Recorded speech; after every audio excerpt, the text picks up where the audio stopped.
I will be hosting today's Making Public Histories webinar on oral history, migration, generations. I acknowledge the Wurundjeri people as the traditional owners of the land on which we are meeting. I pay my respects to their elders, past, present, and emerging.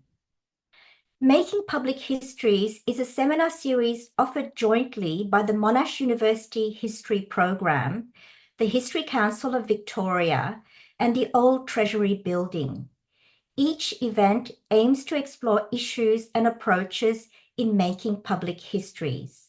The seminars are open to anyone interested in the creation and impact of history in contemporary society.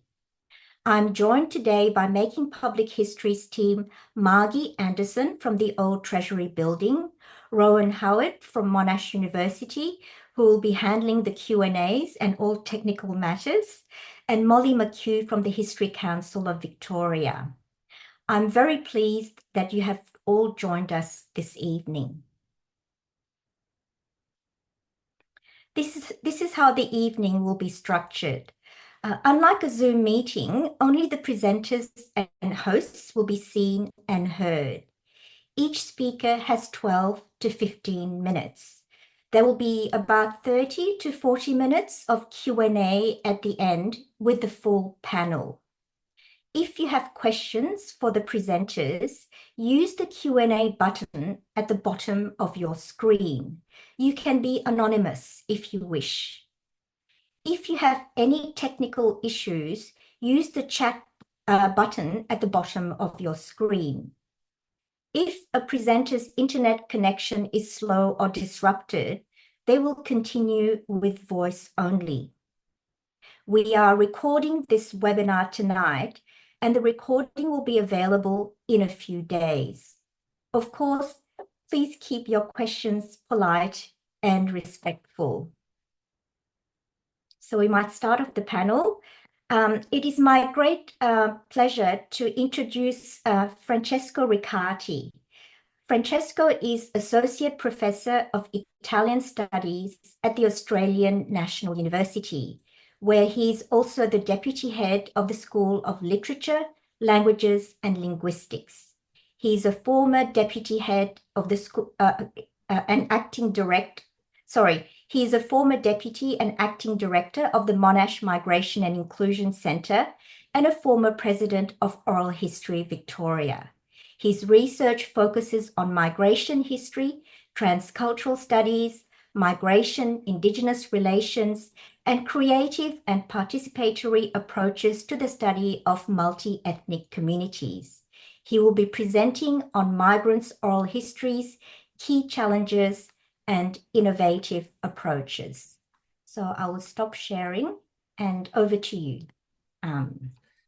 Thank you, and I'll share my screen.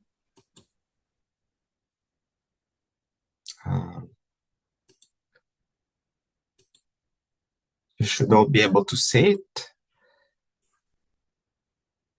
So today I'm going to talk briefly about some of the main challenges for historians like me who try to collect and give visibility to migrants' oral histories, and also discuss some of the innovative approaches that we might like to try in the future to address some of these challenges.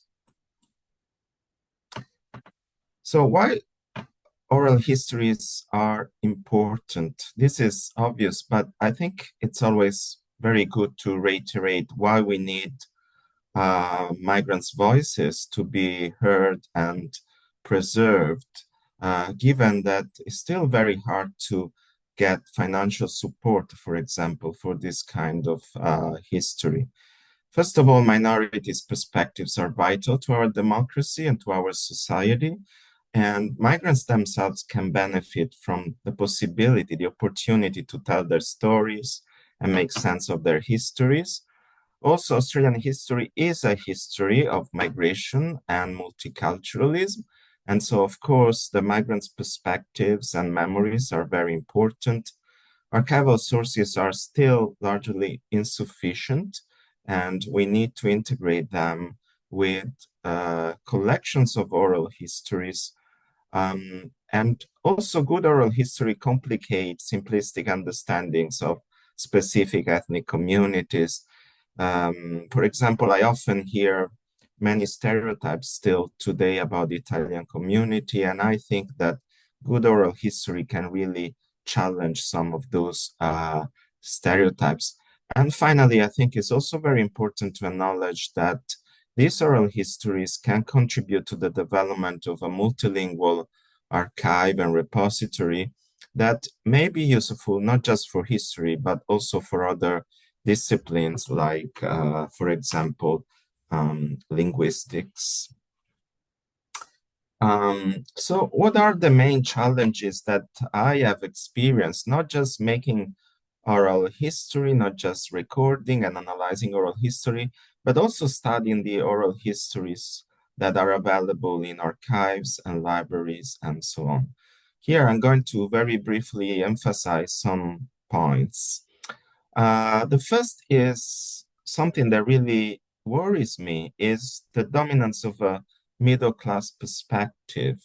In particular, the fact that the vast majority of oral histories are collected by middle class academics or professional historians, archivists, and so on.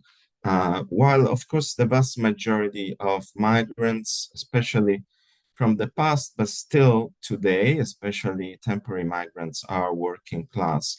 And in my experience, this results in a significant problem as there is a certain control over what migrants actually say, control that is exercised by the interviewers, but also is exercised by the interviewees themselves, as they are aware that they are being interviewed, for example, by academics.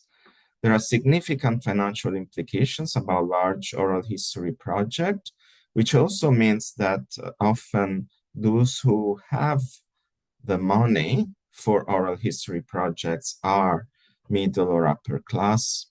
There is a tendency to privilege dominant narratives that present communities and individuals as respectable and build narratives that we know very well, such as the one of sacrifice and hard work for upward mobility. There is a monolingual mindset, and so the tendency to record many of these interviews in English, and by doing so, losing very important aspects, not only of the language, but of the culture, the memory, and the history. There is a tendency to focus on interviews with individuals, while most of our lives and our stories are in fact experienced in communities, in families, in workplaces, in complex relations. And then, of course, there are problems with preservation, digitization, and access. Access to oral histories remains a very complex issues, and there are many ethical implications as well, as many interviews from the past were recorded without clarification on how they could be used. And finally, I want to emphasize that especially in large projects managed by museums and libraries, there is, rightfully so, I think, an attempt to standardize and make interviews high quality and replicable.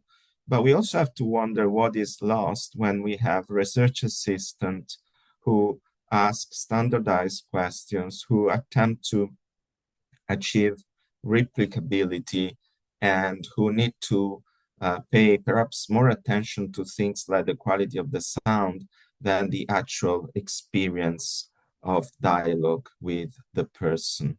And finally, there is, of course, an issue with communication and impact. I mean, we do so much of this work because we think it's important, but then most oral histories are never listened to, if not perhaps by a few historians.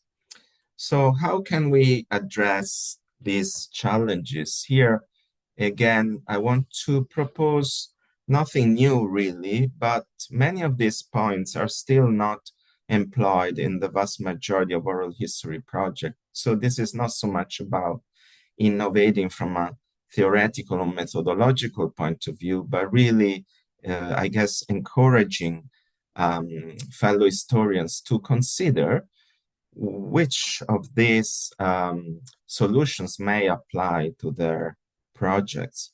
First of all, I think that more and more projects should be co-designed, co-led, co-produced, co-archived, and co-authored with families, with communities, or with individuals involved. This to me is very important, is of course a central aspect of most oral histories, but sometimes it's my impression that it takes more of a rhetorical turn than an actual practical true engagement with the participants. Secondly, I think we need to think of oral history beyond oral history. We need to think about opportunities for collaborations with other disciplines. We need to remember that oral history in a country like Australia should be multilingual. We need to remember also that, as I was saying before, people live in families, in communities. And so, for example, it's very important to develop oral histories that are multi and transgenerationals, that involve, for instance, not just migrants, but also their children and grandchildren, and also to consider the possibility to record oral history in different sites. For example, there is a tendency to imagine the history of Italians as urban history, Italians in Melbourne, Italians in Sydney, but actually there are many Italians also in rural environment. I also want to encourage people to be more critical, more creative, more communicative. For instance, there are now projects in which oral history is enriched by being transcreated into poetry. And this is an example of what is possible to do if we can be more imaginative. It's important, of course, to be ethical, but not following the desire of universities and other institutions to protect themselves, but rather to be truly ethical. So I'm going to conclude here, but just before I conclude, I want to refer to these two standards that can be applied. The first is called the FAIR principles, and it's the idea that data should be findable, accessible, interoperable, and reusable. So we should really think about not only how we collect data, but what we are going to do with this data so that our project is participatory and is ethical. And the other standard is called CARE, collective benefits, authority to control, responsibility, and ethics. And this is very much, again, about making sure that participants in interviews are deeply and meaningfully involved in the projects. And finally, some other tools we can use and we should start to think more about are, of course, artificial intelligence, the possibility to digitize our interviews, mapping and geostorytelling, podcasting, documentary, and the development of online guides, for example, for family history and other forms of history. All these, of course, exist already, and there are already many wonderful projects. But I wanted to remind everyone also that in applying these technologies, I believe we should also always go back to the very core of oral history, which to me is about respect, is about community, is about listening, is about engaging with the truth. And in a sense, it's also about poetry. After all, oral history is first of all about words. So it is about creating worlds through words. And I think sometimes our epistemological approaches tend to focus on the collection of information from interviews rather than the attempt to find truth and meaning in what our participants are saying. And most of what I've said here today, of course, apply to oral history in general, but I think it is particularly important when we work with migrants and, of course, with indigenous people. I'll conclude by acknowledging that I am speaking from Ngunnawal and Ngambri land, and it is very important that when we develop oral history of migration, we always take into consideration that it is migration to unceded indigenous land, and that frame really need to drive our work. Thank you.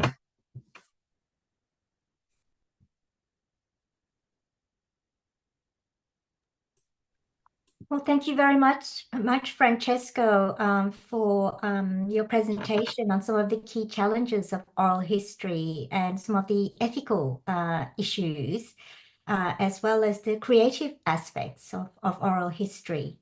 I'll now move on to the second speaker, so Alexandra Dellios. So Dr. Alexandra Dellios is a senior lecturer in the Centre for Heritage and Museum Studies at the Australian National University. Her latest book is Heritage Making and Migrant Subjects in the Deindustrialising Region of the Latrobe Valley, Cambridge University Press in 2022. She will be presenting on oral histories about migrant welfare scandals, the challenges of multicultural frames of remembrance. Thanks, Alex.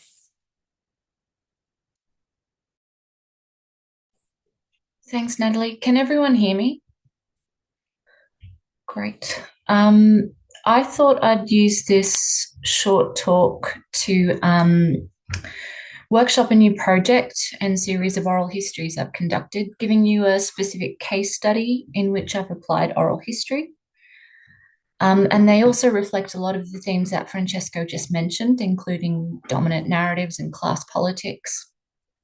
So I've been thinking through the public and private limits of frames of remembrance in terms of what present-day rhetoric around multiculturalism, what type of collective narratives or public histories this multiculturalism enables within and about migrant communities, and what narratives it doesn't enable. What is a usable past in this political context? So we're all familiar with the post-war migrant success story and the contribution model of migration history. As academic critiques underscore, it's one of the major narratives underpinning political celebrations of Australian multiculturalism, but we also know implicitly that there's a lot more to the story. So the political limits of multicultural rhetoric also shapes self-perception and internal or intra and inter-community dialogues, the internal dynamics of ethnic community organisations and the narration of their pasts. We can see this in particular when multicultural narratives butt up against emotions like shame and pain attached to episodes in Australia's settler colonial history. What role can oral history and community memory play in unpacking these histories? So I'm exploring this in relation to a specific episode, the so-called Greek social security scandal, also called the compensation scandal of the late 70s and early 80s. It's an episode that has clear resonances with the more recent robo-debt scandal. So this is a welfare history, but it's also a legal and a migrant history. It's about social care in a multicultural Australia.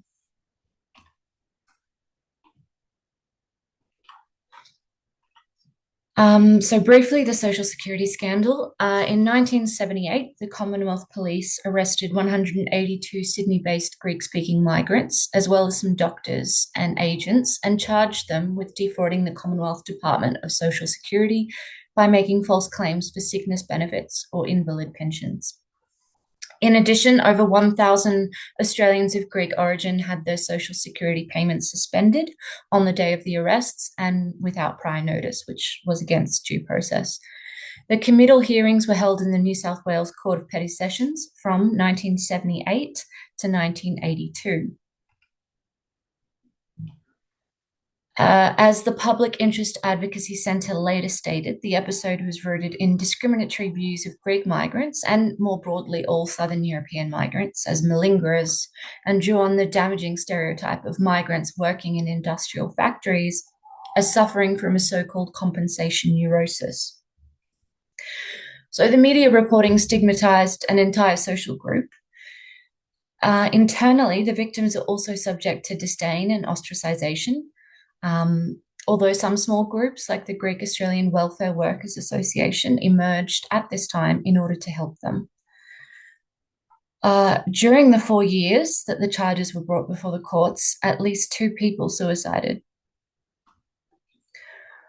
I did also want to say that there are persistent stereotypes in this country that criminalise non-Anglo-Celtic and working class peoples who claim social security benefits, and different groups have been scapegoats at different moments in Australia's settler colonial past, and consistently so in the case of First Nations people, which is underpinned by an ongoing denial of their sovereignty. And indeed, I'm speaking to you today from the unceded lands of the Ngunnawal, Ngunnawal and Ngambri peoples. By 1982, all the cases had been withdrawn and the charges dropped. Under the Hawke Labor government, a special inquiry was launched into the legal proceedings. Obviously, it sparks comparisons with robo-debt, that punitive attitude and bureaucratic blunder. The Mitchell inquiry, as it came to be known, led to the victims being paid compensation from the Commonwealth. So in total, by 1988, 10 years later, after the first charges were brought, the scandal cost the government nearly $10 million. Now to the oral histories. First-person accounts, and more specifically oral histories, can offer both broad empirical evidence, as we know, as well as detailed individualized narratives. They enable us to unpack the lived experience in relation to broader histories, in this case, histories of welfare culture, of migrant reception, of ethnic community dynamics. In a sense, this is a future-oriented exercise as well, collecting these oral histories before that generation is lost, and so future histories may account for their perspectives and their encounters with the state. This episode primarily involved the first generation of migrants, those who arrived as adults in the post-World War II era, and who are, if they're still with us, those who are now most in need of investments in elder care. Many of those who advocated on behalf of victims of the scandal were actually part of the 1.5 or sometimes even the second generation, so those who gained a tertiary education in Australia. Capturing their unique perspectives and life stories, particularly their position as bridging different worlds in many ways, is also pivotal to telling this history. Here you'll see perhaps certain stereotypes about welfare cheats can still flavour even internal community perceptions of the episode and underpin some of the ambivalence. It can make it very difficult to discuss the scandal. It doesn't compute with better circulated narratives about the multicultural success story of Greek Australians, who are supposed to be model ethnics, in quotation marks, and this is tied to internalised ideas about respectability, social mobility, and economic success. These expectations about how the state expects ethnics to behave and express themselves as grateful, and in particular as not making demands for social care or structural change, these expectations are integral to the politics of Australian multiculturalism. The self-policing logic of liberal multiculturalism also works to undermine the solidarity with others by pitting diverse groups against each other in their fight for resources and competitive funding. There's not much room for exploring histories of welfare and social care in that dynamic, histories that should impinge on all marginalised peoples. On the flip side, and in terms of alternative or more left-leaning collective accounts or anecdotal retellings, the scandal is occasionally attached to other social justice narratives, especially those told by members of Greek-speaking organisations involved in the migrant rights movement of the early 70s. So the scandal has some elements that could enable it to fit into this memorial framework. That is fighting persecution based on ethnic discrimination, the idea of welfare as a right, and these elements are a part of the stories that Greek-speaking and other ethnicised communities tell about their pasts in Australia. But other aspects, like the serious physical and mental health care issues in a welfare system that tries to shame recipients, or the implication of a transnational criminal underworld or conspiracy, even if this was proven false. All these things conjure emotions that are more difficult to discuss and historicise publicly and in collective or community recollections. So in the oral histories, for which I've provided you a bit of a snapshot, these are Greek background welfare workers, lawyers, and community members involved in the scandal. You can see that it remains a source of outrage, sometimes tempered with a tongue-in-cheek allusion to the Mediterranean back stereotype, as well as references to a collective shame. They also give space to remembering the long-term fallout from the scandal, which they witnessed firsthand, particularly the mental health impacts, the economic, social, and emotional toll on entire families. And this is remembered as both a personal damage and a collective one. So I think each individual oral history interviewee is able to draw connections across time as well. And as I've mentioned a few times, to obvious correlations with episodes like Robo-Debt, even if Greek-speaking groups are no longer the targets. One can see a connection with other social justice issues or episodes in social welfare, a plea, if you like, to pay attention to forms of systemic persecution, and look at it beyond sort of the bureaucratic bumbling that they represent. I think it would be interesting to look at this from a generational perspective, how children of the victims perhaps look at the scandal today. And I'm finding Michael Rothberg's deployment of multi-directional memory useful here. Multi-directional memory involves making connections to other moments in the past, some in for example, antagonistic competition for affect, and on the opposite side of that spectrum, in solidarity. That is, one can participate in comparing historic episodes of welfare injustice in Australia's history, activating memories through oral history, for example, without making it a clear equation or differentiation. It can involve, and I quote, an ethics of comparison that coordinates the asymmetrical claims of those victims, provided, of course, we can break away from the from state multiculturalism's limited political frame of remembrance. I might leave it there. Thank you.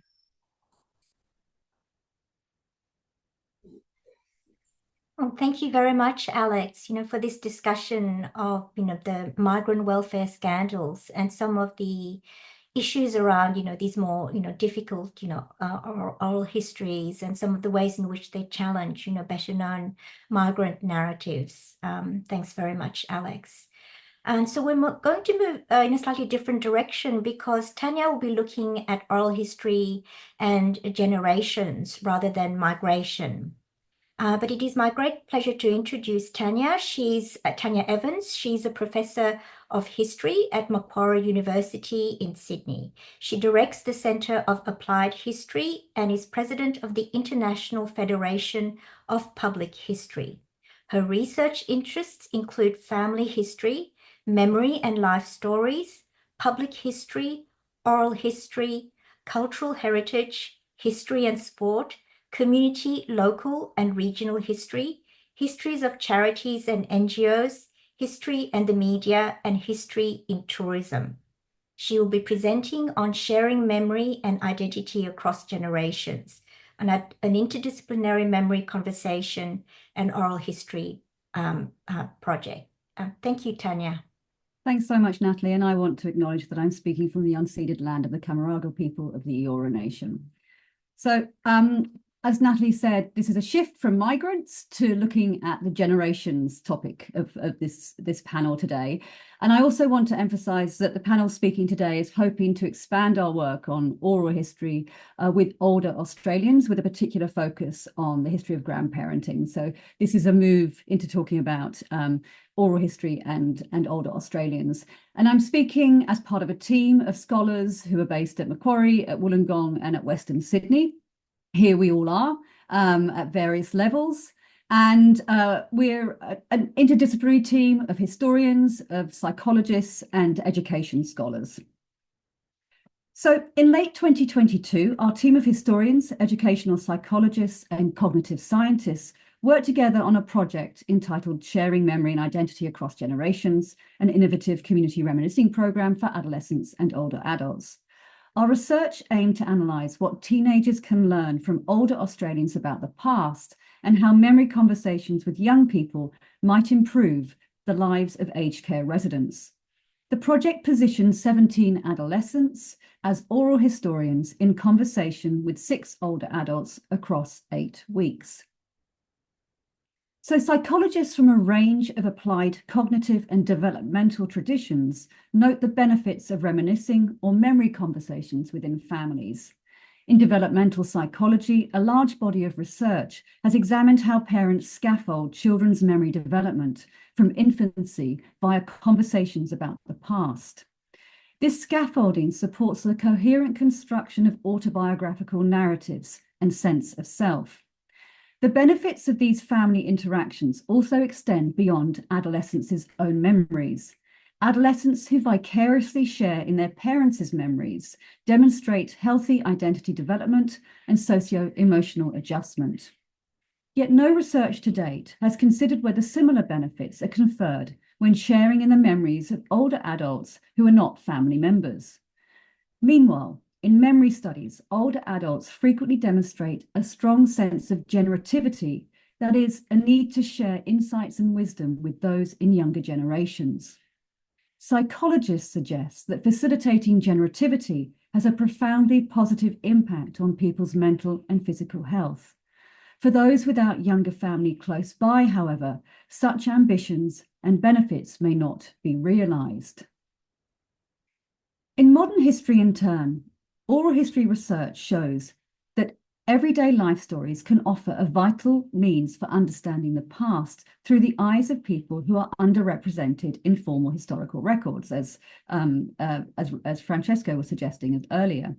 It allows ordinary lives to be recorded, especially those lives that have been marginalised by society in different historical contexts, and asserts that those ordinary lives are significant. Many oral history projects have revealed that sharing life stories can increase historical knowledge and empathetic understandings of individuals and the social and cultural contexts they have lived through. Yet little research, to our knowledge, directly measures the benefits of conducting oral histories for adolescents' conceptions of older adults and of life in the past. So this pilot project sought to understand whether there were measurable benefits conferred upon adolescents and older adults who shared in memory conversations together. It predicted benefits for adolescents and older adults alike. For example, the project predicted that adolescents would gain richer concepts of self and other identity. And importantly, this included an understanding of self and other in time or within a greater historical context. Meanwhile, the project predicted that older adults would demonstrate heightened well-being across a number of quantitative measures, but also a greater sense of community belonging and of being valued by others. And this paper reports some brief qualitative findings of the project. So in this pilot project, we recruited 6 older adults to be in conversation with 17 adolescents. The 6 older adults were recruited from the same aged care home in a high socioeconomic area, and all 6 were over 75 years old and identified as Caucasian women.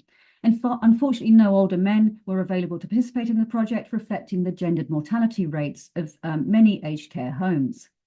The 17 adolescents were recruited from the same high school using their sport or elective activity time to participate in the programme.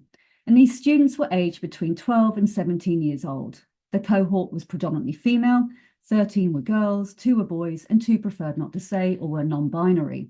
And they were diverse in cultural background. They attended the only public school available in this high socioeconomic area that this study took place within. And many of these students travelled from lower socioeconomic households in surrounding neighbourhoods to attend this school. So the adolescents took part in a short training module that covered the principles and ethics of oral history, as well as theoretically informed interview skills for initiating, supporting, and extending high-quality memory conversations with older adults.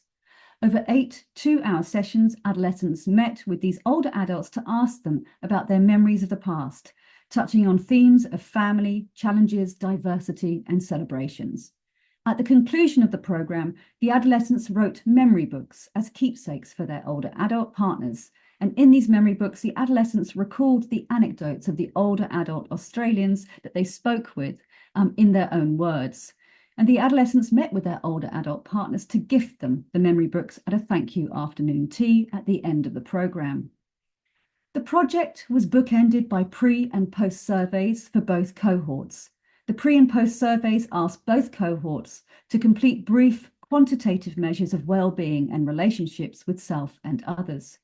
Both cohorts were also asked to report their life stories in terms of high points, a turning point, and a challenge. And lastly, the adolescents received a unique evaluation measure. They were asked to respond to 4 open-ended prompts about what life might have been like in the past. The older adults' pre- and post-survey results were conducted via a recorded interview, and these interviews were conducted and transcribed verbatim by the research team, and each participant reported to a female interviewer and, as much as possible, the same interviewer for both pre- and post-intervention surveys.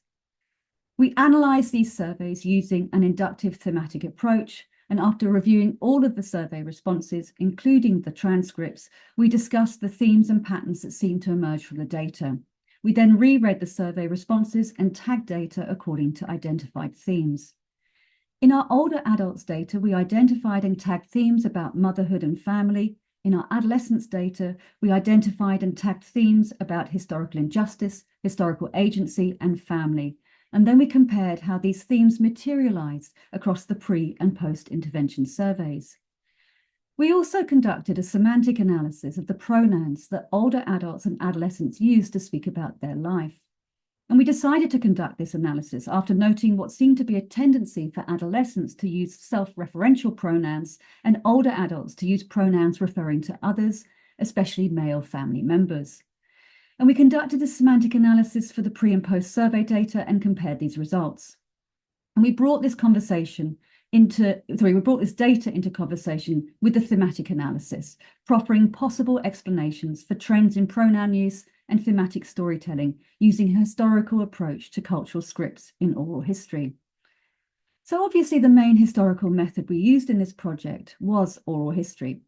The memory conversations that took place between older adults and teenagers were not traditional oral history interviews, but nonetheless involved scripting of stories about the self that share many parallels in their construction and telling.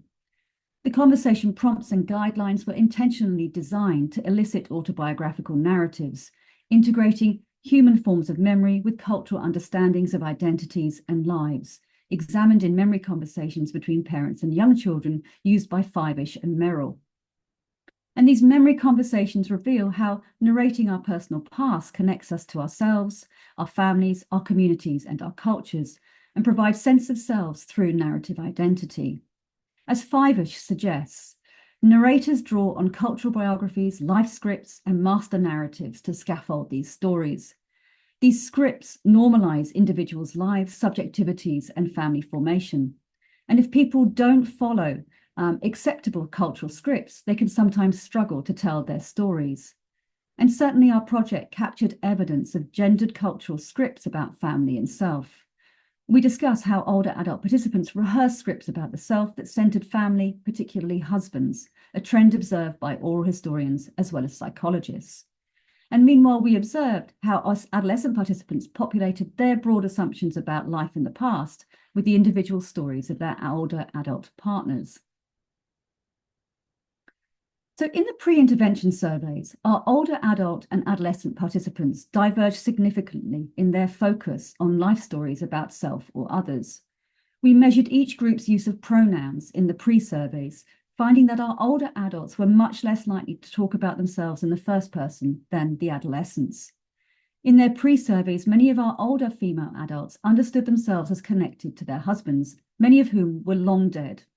Their subjectivities were deeply implicated with their husbands and the greater institution of the family. And certainly all the women used their wedding days or the births of their first children to tell stories of their turning points. The memories of marriages, often narrated as the best day of their lives, stayed strong even long after their husbands had passed. And perhaps more significantly, the older women more often used the word we, referring to themselves and their deceased husbands, to narrate their life stories. Take, for example, how one woman reported her husband's cancer diagnosis and death as a turning point in her life. I think we lived on for another 6 to 8 months, but not long. It was we and not I or he who struggled with a cancer diagnosis before death finally came. And this diagnosis and death was Lillian's biggest challenge in her life. And Lillian's high point remained her marriage.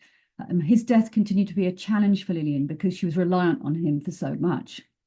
So Lillian's sense of self, later in life, long after her husband's death, remained deeply bound to her marriage. Many older women's stories often abided by cultural scripts of womanhood, by revering and centering the husband and the family in the individual female's life stories. And this is, of course, not surprising to psychologists or oral historians. Many oral historians have discussed the different ways in which men and women articulate their life stories and the cultural scripts they draw upon to tell the stories of their lives. By contrast, our adolescent participants use these discursive structures to speculate about life in the past. When prompted to think about challenges for young people in the past, one adolescent suggested that one of the most challenging things for the young people of that time would have been all the backwards beliefs of the time: misogyny, homophobia, racism, other things.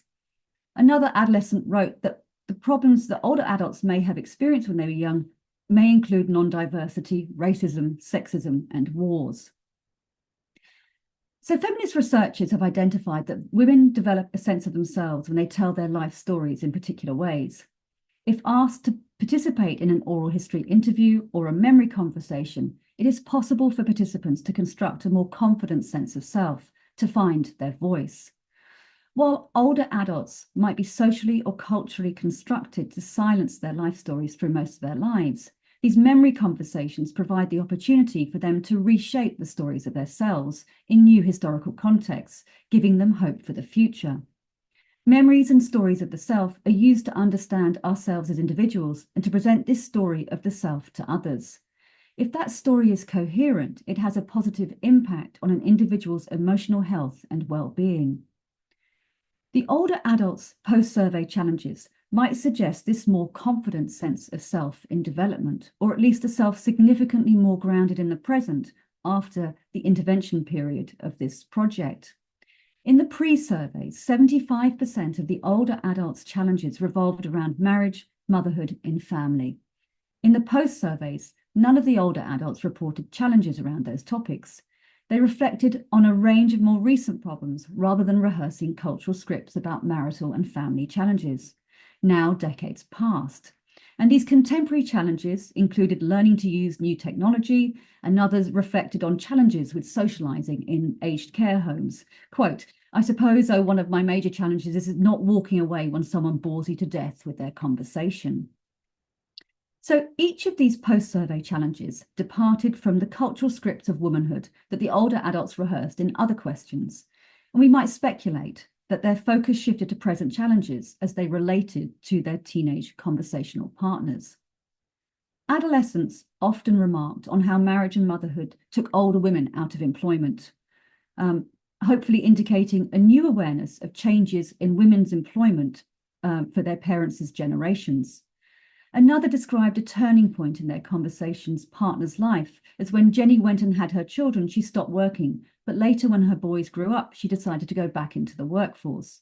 Here, we might speculate that the adolescent participants were populating their broad ideas about the past as a time of non-diversity, racism, sexism, and wars, with the stories of their older adult conversational partners. And certainly the adolescents' post-surveys reflected a new understanding of women's lives in the past. They learned to better value domestic skills, for example, amongst older adult women, those that were taught by their female relatives. And they also became more sensitive to generational differences in parenting styles. After the program, adolescents reported becoming more interested in life stories about the past. For example, one adolescent was more interested in how they grew up, for example. My nana had a milkman come around instead of buying milk from the shops. So to conclude, our findings revealed many benefits of these memory conversations for both older adults and teenagers. It seems that people who are not family members can also help construct and reconstruct memories about the past and its meaning in the present. The adults demonstrated a greater sense of belonging to their community and a greater sense of being valued. The adolescents reported greater affiliation with older adults and richer concepts of self and other identity. There is no doubt that these stories of a self, articulated by older adults and teenagers and shared in conversations between them, have enriched the different generations' understandings of each other and how important these memories are to these people's sense of self and their place in the world. Both groups treated each other with respect, with care, and with empathy. And it seems that our older adults might have become more confident speaking about themselves as individuals in conversation with our younger cohort, and our teenagers undoubtedly developed a deeper respect for the knowledge and experience of the aged in their midst. We hope to forge these valuable opportunities for intergenerational connection and interdisciplinary research in the project as it expands in the future. Thank you.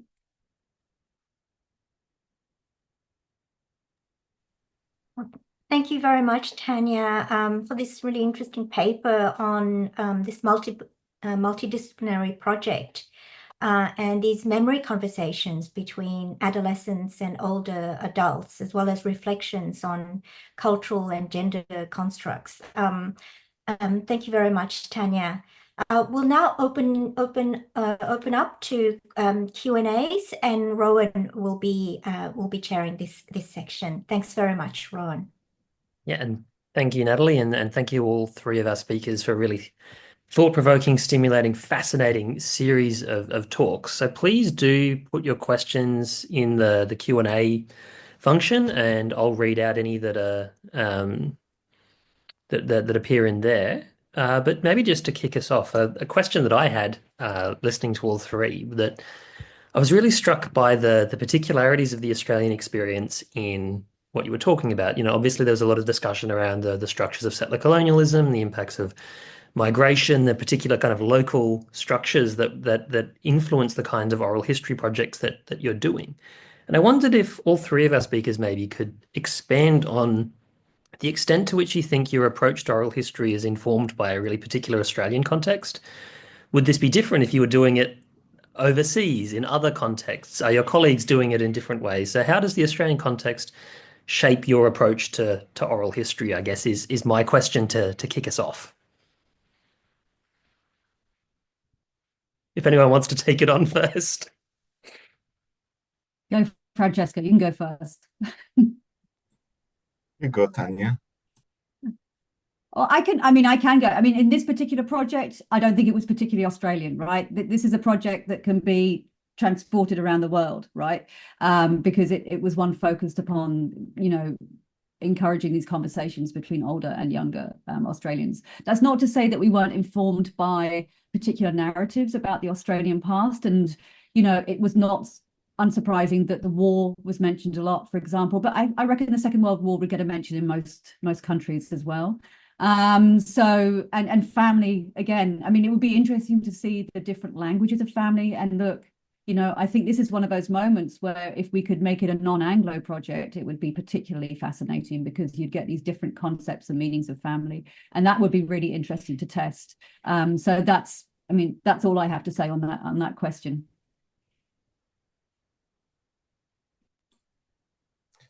Well, I'm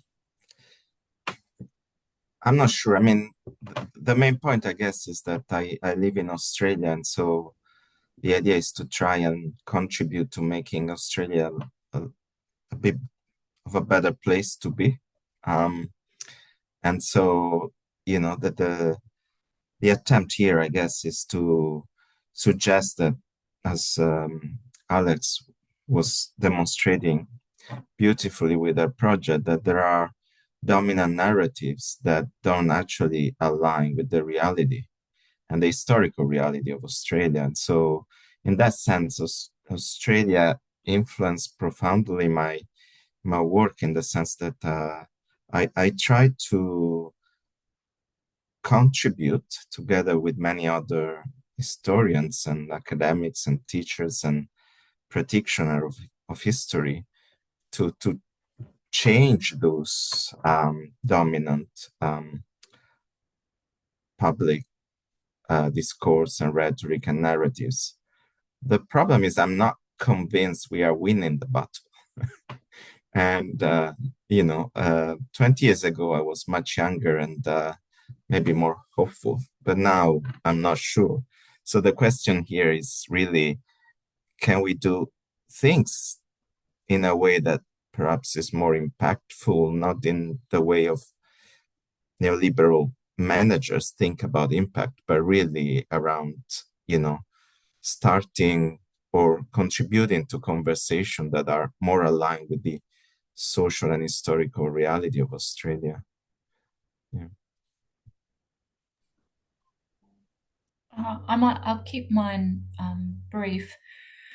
I mean, yeah, we're all historians here. We're all highly attuned to the context in which we're looking at these tellings of the past. I suppose in the case of looking at welfare histories within context, I mean, in the Anglosphere more broadly, we have similar histories of racialization and in other settler colonial contexts. But really, we're looking at understanding how people make sense of their lives within a particular ethnic politics, a particular, I guess, if you want to call it an Australian class politics. And that's always at the front of my mind when interpreting these oral histories. Yeah. Really interesting. Thank you. So we've got a couple of questions starting to come in. So I might start with the broad one and then go to the specific. And I think it picks up on Francesco's pessimism a little bit. That Peter McPhee has asked, of course, the depressing implication is the challenge social media and devices poses to good talk, especially across generations. And are you all pessimistic on that front? If anyone would like to comment on that, otherwise we can jump into the specifics. Tanya. I'm happy to start on that one. I mean, and this actually answers some of Christopher's questions as well. So Yeah. one of the ways in which we want to expand this project as a team, I've just had my kind of training in applying for philanthropic funding. And the way I'm pitching the kind of philanthropic angle is focusing on the appalling mental health of older Australians, particularly in aged care homes, and also the mental health issues amongst Australian adolescents. And what I want to suggest with the project is that increasing the opportunity for conversation will improve both those groups' mental health. And I say this all the time to my students, one of the most appalling things and the pessimistic things about modern society, I get on the train to my university and everyone's on their blinking phone, right? Everybody used to talk on public transport. When I lived in London, everybody talked on the tube. You talk to random strangers, you talk to everyone, and people don't talk, right? So a bit like Francesco, I'm really cross at the world right now, and I want to encourage more conversation. And I think as oral historians, we have to do that. But I'm also much more interested in not speaking to oral historians in the academy, but trying to impart the benefits of these conversations about the past in ordinary everyday life amongst everybody, right? From all families, all people, all communities. And I think that we could do really well to focus on, the conversations between older and younger adults. And, we can use social media for that. But we really have to emphasize the value of face-to-face conversations, because without that, we learn nothing, right? Nothing about people, about societies. And most of us are committed to improving the world, right?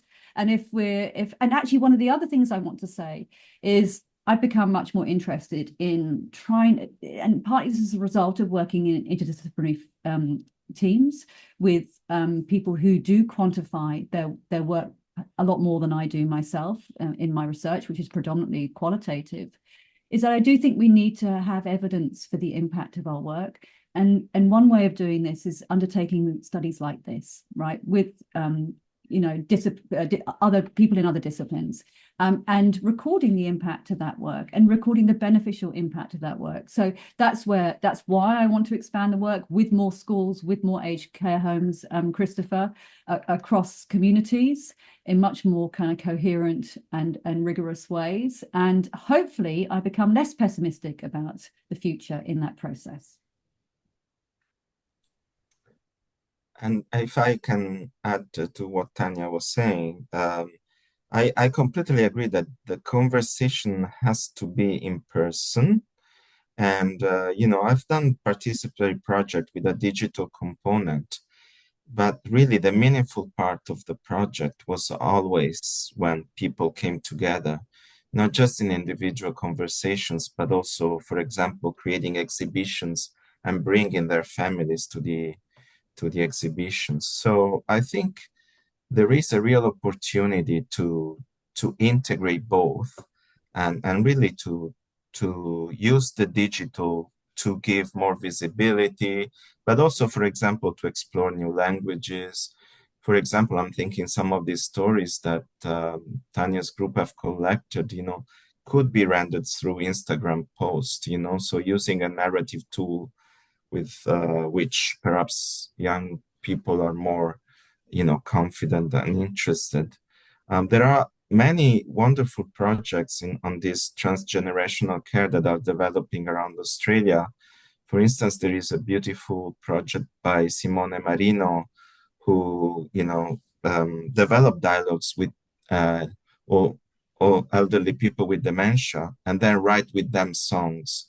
And it's an amazing project and seemed to have quite apparent benefit for mental health. So, we can be pessimistic. I think we should be pessimistic about the general trend of society, but at the same time, of course, when a society drifts towards reactionary mode, usually it's because at the individual and community level, there is actually a lot of innovation going on that the reactionaries want to stifle. So I think we need to also remember that while staying focused on our pessimists, especially against the fascists, we need to remember that there are many possibilities to develop beautiful projects that bring people together.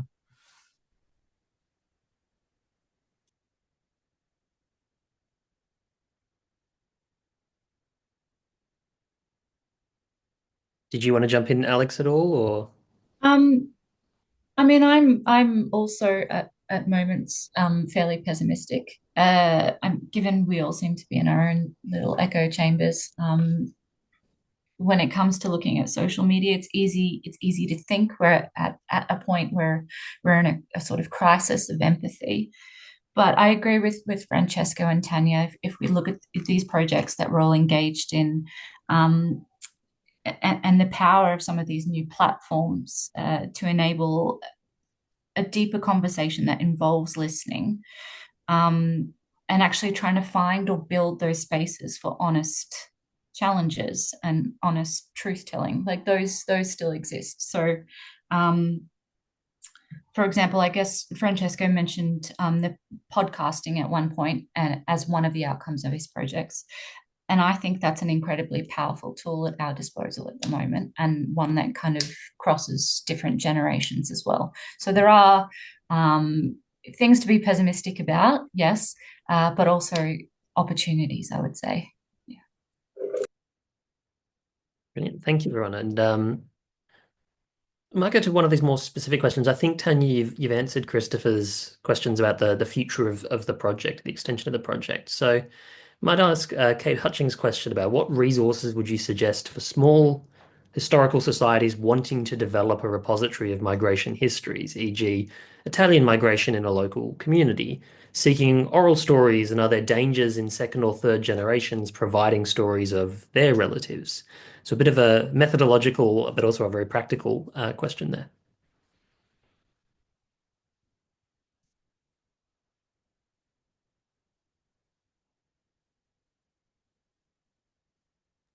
I think, Tanya, you need to answer this because you're the expert. Not of Italian migration to local communities, Francesco, but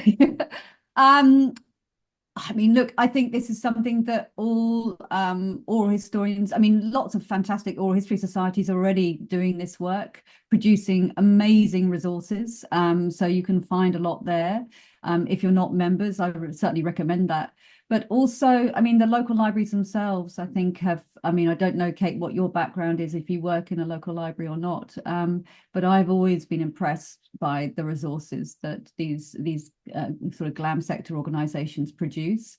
At the same time, I think academics could be better at producing resources for local communities, historical societies, family history societies, with the projects they produce, in terms of guiding questions, ethics, even technology. And I was really interested, Francesco, in what you were suggesting in terms of that tension between producing, you know, a resource that libraries, I guess, have very high standards about production. And I do think there are losses in that process, certainly. And I think, you know, what we discovered with this project, this oral history project, and all of us have done lots of different oral history projects, is that sometimes informality is a good thing. Sometimes doing things more on the fly can produce different kinds of data, more, you know, surprising data. And I think, you know, I was also thinking in terms of, Christopher, your question about, you know, a community project initiative and the memory books. You know, partly one of the joys of producing the memory books was the students had to construct them, and sometimes they had to be prodded a little more than anticipated, you know, in that process.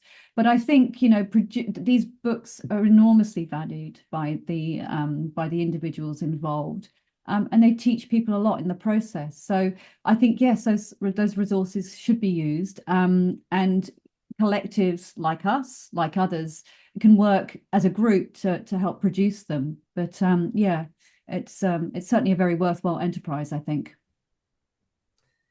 I mean, the other thing that I would suggest, some years ago, I did a small project that for various reasons I couldn't continue developing, but I still think about it often, and I hope to develop it more in the future, which is the fact that local libraries can actually attract very easily different ethnic groups. And we try to develop, you know, dialogues across different groups, in particular in the area of Clayton in Melbourne. We worked with Italian and Chinese migrants, Italian having arrived earlier in that particular area, and then Chinese migrants taking over many of the space, so to speak. So there was a certain tension and hostility, and really bringing them together, sharing their stories, sharing their food, sharing their objects, their emotions. You know, there were a few people who, you know, probably maintain a level of hostility, but the vast majority of people, especially women, were very open to, you know, what Alex was referring to, multi-directional memory, you know, this coming together to memories that are always different, but also always related at a deep level. And I think that's the kind of project that, you know, local history groups and local public libraries can do much better than academics. Maybe they can do it with academics, but they really have that sort of presence on the ground that is fundamental, and so I think there are great opportunities there to innovate the way we do oral history, that again are more about informal dialogues perhaps than traditional collections of stories of the past. Yeah, I agree. I mean, local libraries are fantastic spaces, contact zones between diverse groups of people, and a lot of people still rely on their local libraries for resources. I have a lot of respect for local librarians and libraries as well for the work they do in collecting local stories, stories that may not be of interest to, say, larger state-funded institutions. Like the space for that would be your local library, sadly. And as we know, a lot of them are under-resourced and understaffed. And training your staff in order to conduct, say, an oral history can be time consuming, but there are resources out there. As Tanya mentioned, the various state oral history associations have a lot of free resources available, and they also run workshops that are targeted to community groups interested in conducting their own oral histories.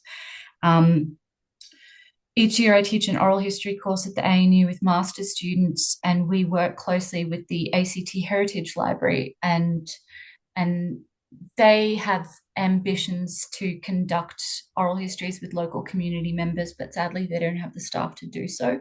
So they're very grateful that we're able to kind of connect with them and get the students to conduct these oral histories that are then in turn archived and part of their collection, which I think is fantastic. And yeah, more academics should engage with these local libraries. Yeah.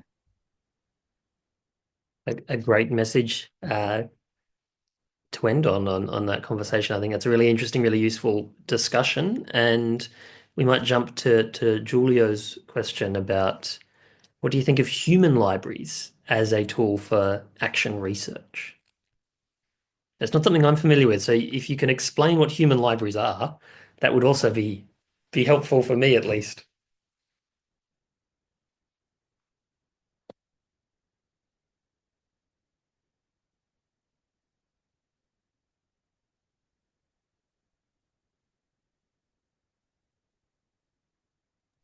So if no one has answers, we can also jump to a different book. I'm also not sure what the reference to human libraries are. So yes, I'll need an explanation, I guess. That does make me feel slightly better, at least. No, I don't know either. I think maybe is it something more common in anthropology? Okay. We have the answer that people are like books and speak about their lives. Sure. So I guess a real-time reminiscing, remembering, and storytelling rather than an archived version, I take it. Yeah, I mean, yeah, this is a very complex question. In general, I don't like metaphors that compare migrants with objects or even with other living things like plants. I mean, I love plants, but I think botanical metaphors or other kinds of metaphors that compare migrants to objects or other kinds of living creatures are often ignoring the presence of the body as a fundamental thing on which history is inscribed. And I'm not sure a book would be the right metaphor for me. It seems that human bodies are infinitely more complex and, at least for me, interesting than books. But that's just me. But in general, I think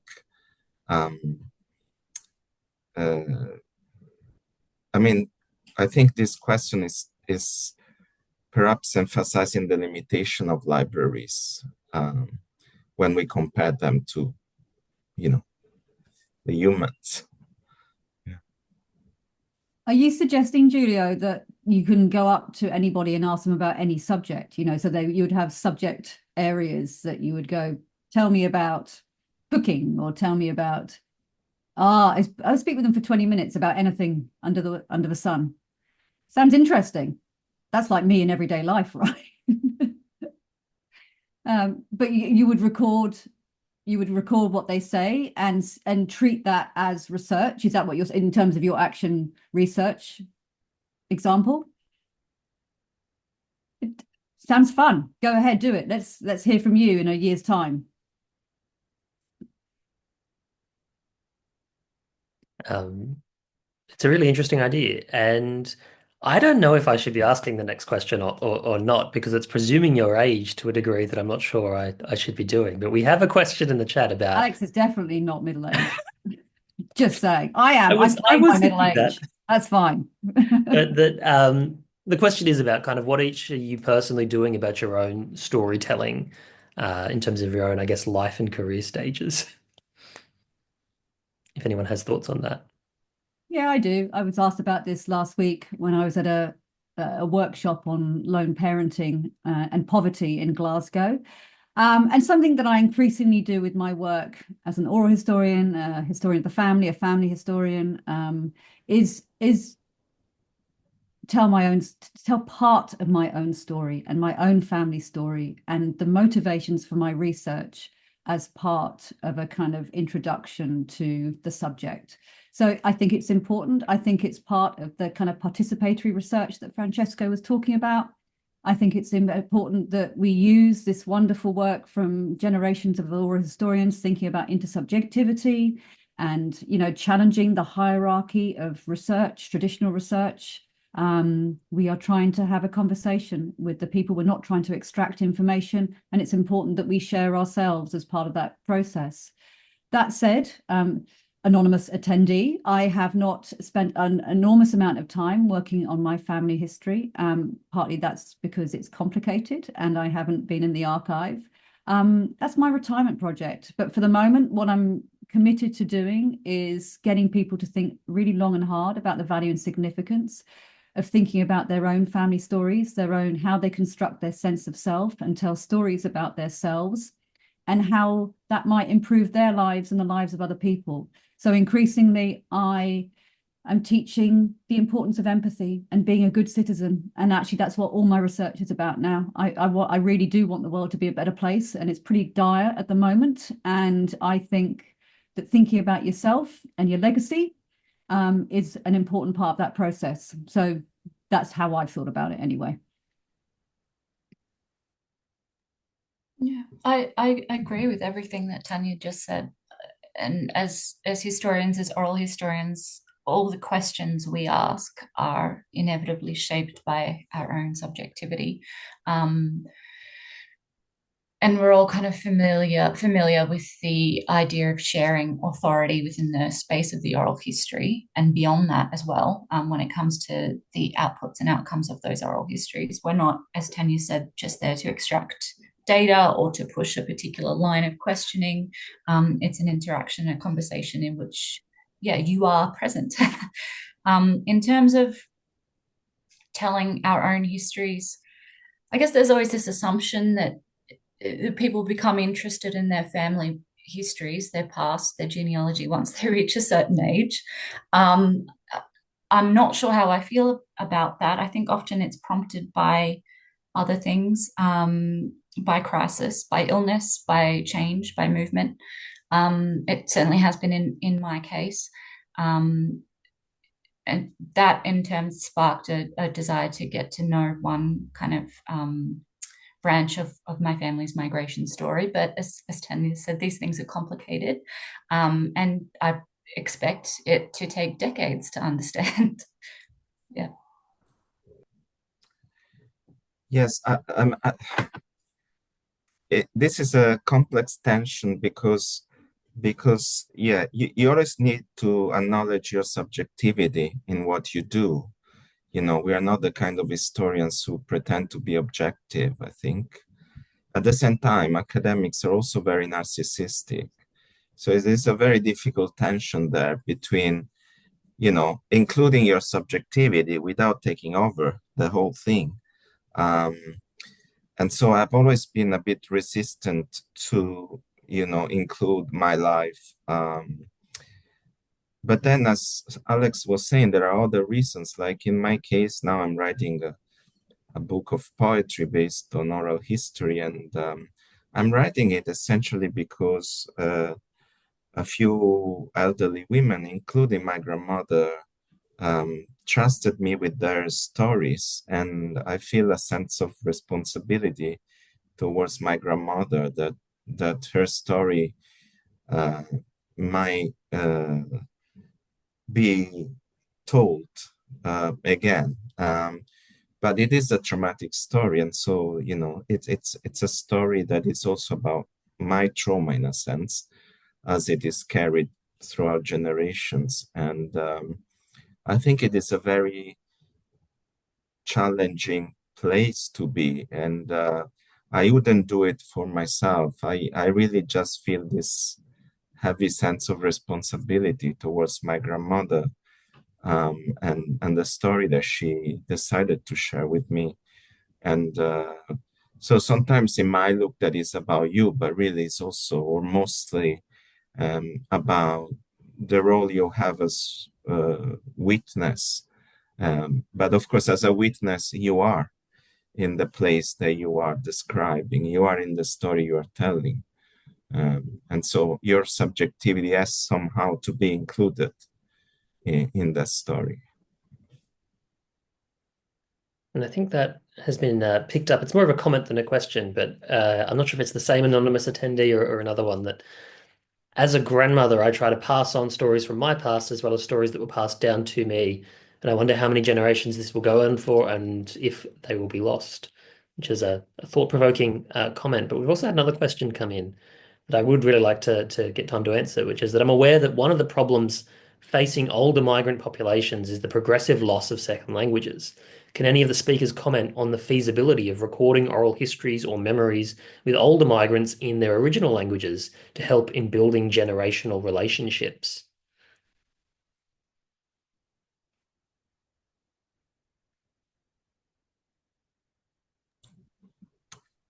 Yeah, I would say that it's very important to record interviews in language other than English when that is the preferred choice of the participant and when it's genuine and a sort of natural dialogue that brings that. I would also add that, in a genuine dialogue, it's very unlikely to just use one language because actually, code switching and translanguaging is much more common in a migratory context. So I think it's important to, record those interviews.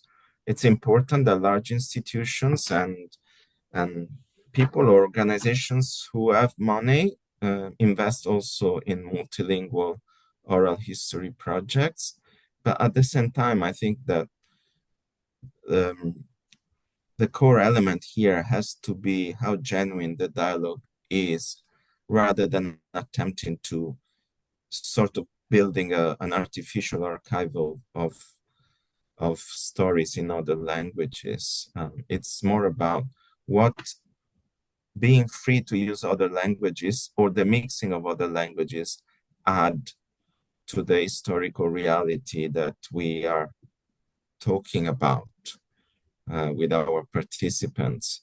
And of course, again, large institutions want to standardize and and there's a tension there because I think in a more informal setting there is a much higher chance that people will talk the way they talk to their friends and so on. This also connects to the question about grandparenting. I think that if we can train grandchildren and children and grandparents, then they might be able to have dialogues that are more genuine than when we are present. And there might be a possibility to discover uses of language that would escape a traditional oral history interview.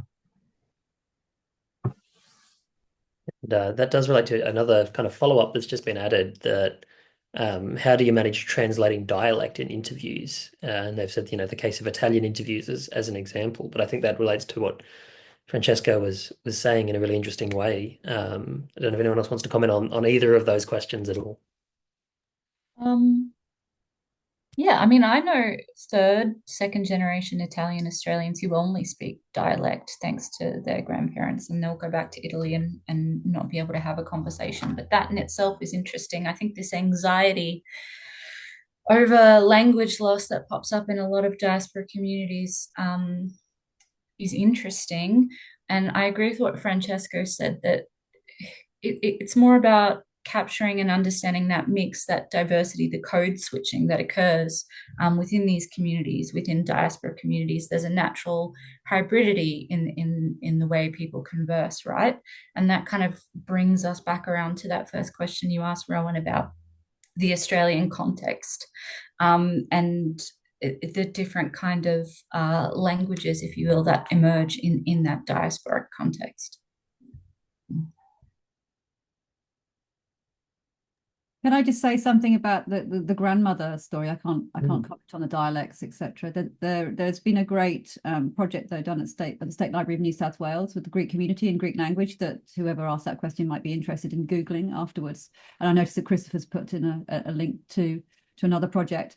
But in terms of grandmothers passing down stories, so for me, and I'm a parent, it was when I started working with psychologists that I recognized how important these conversations about family life in the past are for structuring people's sense of self and identity. And once you start reading that, you recognize different tools and ways in which you might produce those conversations. So it's a lot of it's not rocket science, right? About having kind of conversations about around the dinner table about life in the past or their own family history. But they're really, really significant actually in producing confident, happy children. And who wouldn't want to encourage that, right? Encourage conversation and you know, happy, stable children. So I think recognizing the importance of it, this isn't just stories, right? This isn't just grandmother telling you how to bake scones in the 1950s, right? Actually, that process has enormous emotional and intellectual value. And that's why those stories are important and why that kind of form of history making is really important for everyone, not just for us as oral historians working in the academy or public historians working in the GLAM sector. Actually, this is really, really important work that we should all be doing in our lives because hopefully it will produce happier, healthier people, both young and old. What a brilliant answer. So I think we've got time for sort of one more question before I'll hand back to Natalie. And so I might ask a question that I appreciate it does put you on the spot a little bit, but I think it can get some really interesting answers out of it, which is that for a lot of these seminars, I like to ask about if you could recommend one thing to people to read, whether it's something, you know, a key text in oral history, you know, work on reminiscence and these memory activities, migration history, whether it's something you've written, you know, something that's coming out of these projects. If you could suggest something for people who are interested in the conversations that have come out today, is there anything you would say, if there's just one thing you would say, go and read this?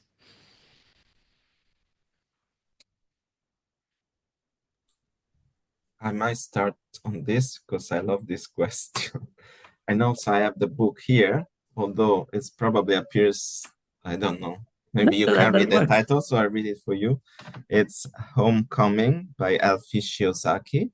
She's a colleague here at the ANU who wrote this amazing book on the stolen generations, mixing archival history, legal documents, letters that Indigenous parents were writing, trying to get their children back, and oral histories that she has conducted, and transforming them into poetry. And it's really an amazing book. So it's called Homecoming by Alfie Shiozaki, and I highly, highly, highly recommend it.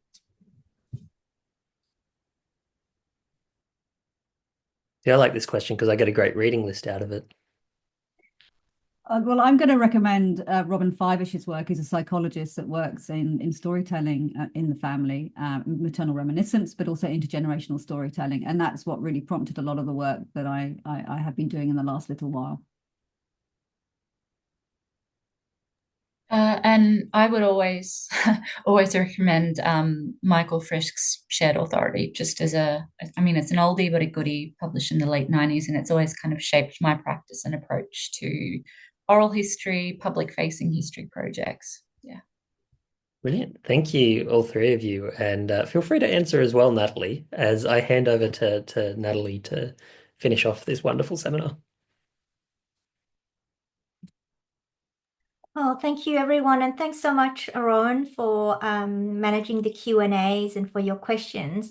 And thank you to all three speakers, Francesco Ricatti, Alexandra Dellios, and Tanya Evans, for wonderful and thought-provoking papers, to the audience for the questions that were asked, and for all three of you for responding in detail to these wide-ranging questions and comments. I might actually go back to screen sharing.